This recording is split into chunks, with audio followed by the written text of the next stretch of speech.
I was actually talking to one of my friends recently who's an artist as well. So he was telling me how nostalgia plays a very important role when, like, this is his process of making music. And that's exactly why probably remakes and remixes are, like, getting famous, and a lot more of remakes are coming. Sure. Maybe not in Tamil as much, but Bollywood It's has a lot of remakes, sure. right? What kind of emotion do you kind of, use a lot in your music? I think the biggest one for me is longing. Longing. Is like that yearning feeling. Is the thing that I've like gravitated towards since I was a kid. As I was saying, like Carnatic music is the foundation that I was raised on, and still what I practice the most in terms of just like sharpening the craft. And so many of those songs obviously are spiritual, but they're like calling out to whichever God, saying, Yeah. "Why won't you show yourself to me?" And so I think that really kind of I think very early on I found a deep resonance to that kind of emotional space. And you look at like secular music, and a lot of times it's a similar emotional kind of pulling, just a different subject matter, right? Or a different recipient of the longing, if you may. So I think that feeling of the yearning for something greater, Right.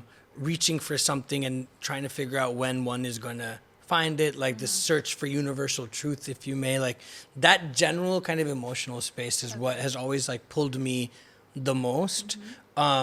Nostalgia is another thing actually that I've always loved. I've tried to kind of step away from it because personally I've found that my relationship with being nostalgic normally leads me down a rabbit hole of just kind of like stagnance Okay. and not looking into the future. Okay. And I've had to train myself because I think most kind of like romantics or creatives or people who are just in love with life, nostalgia does play a pretty big role Right. in our existence.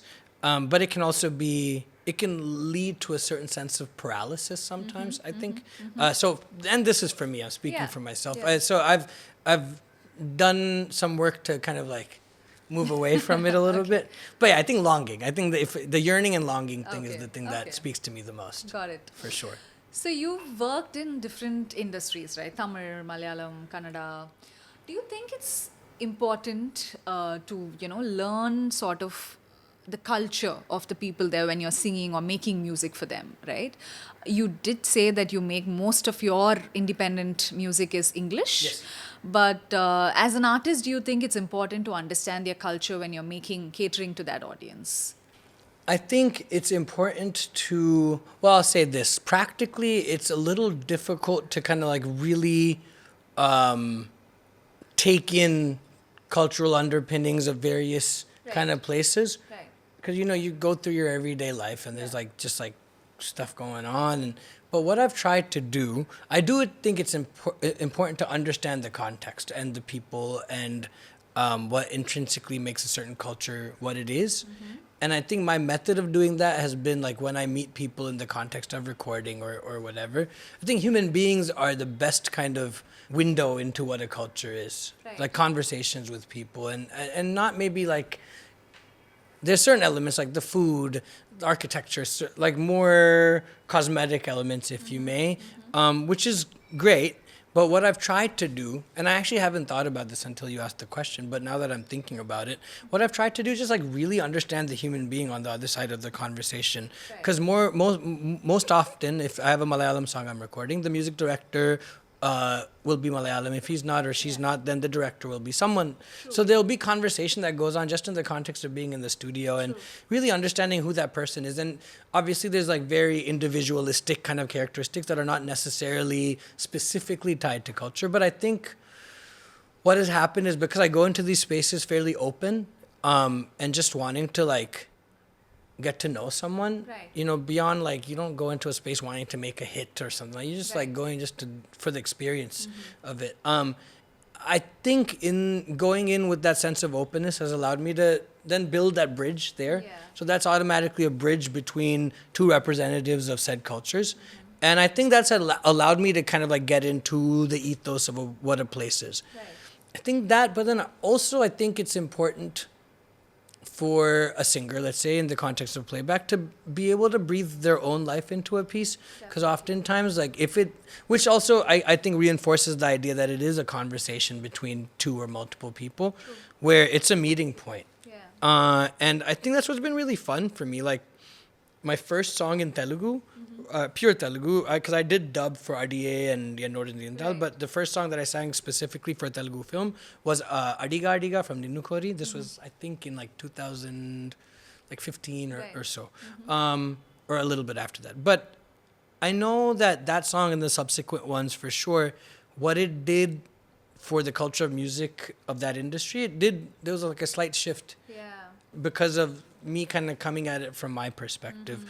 Obviously, within that, there is the conversation of really, really doubling down and learning the language. And that has been a process for me that's been from the beginning to now. I've really refined. But I think at a core level, the fact that was a conversation between myself, the director, or rather the producer and the writer of that film is Kona Venkat Garu, and he's the one that reached out to me, and then the music director was Gopi Sundar, who's from Kerala. So it was like a intercultural conversation between the three of us. Fast forward to In Came again, it was Gopi Sundar again, and the director was Parasuram. And again, a conversation between three people from the southern part of the country, but from three very specific and different cultures. I think that's what really ultimately led to some of these songs just feeling really native, but also feeling new and fresh at the same time. Right. Yeah. Right. I don't know if like I actually answered the question all the No, way. I think but I understand what you're getting to. Yeah. But again, I think since it's like when you make music, independent music, it's completely different, right? Yeah. Since you're catering to a music director's vision, it's different. Yeah. Yeah. Yeah, and I think the conversations is what has really allowed me to, and even beyond just music and when I travel to places and stuff, a lot of times we're traveling for shows. Yeah. And in some of these cities, I can't just like kind of walk around freely. Yeah. So my kind of portal and understanding of said places has been to try and strike up as many conversations with people as possible in whatever the context may be, and learn through that.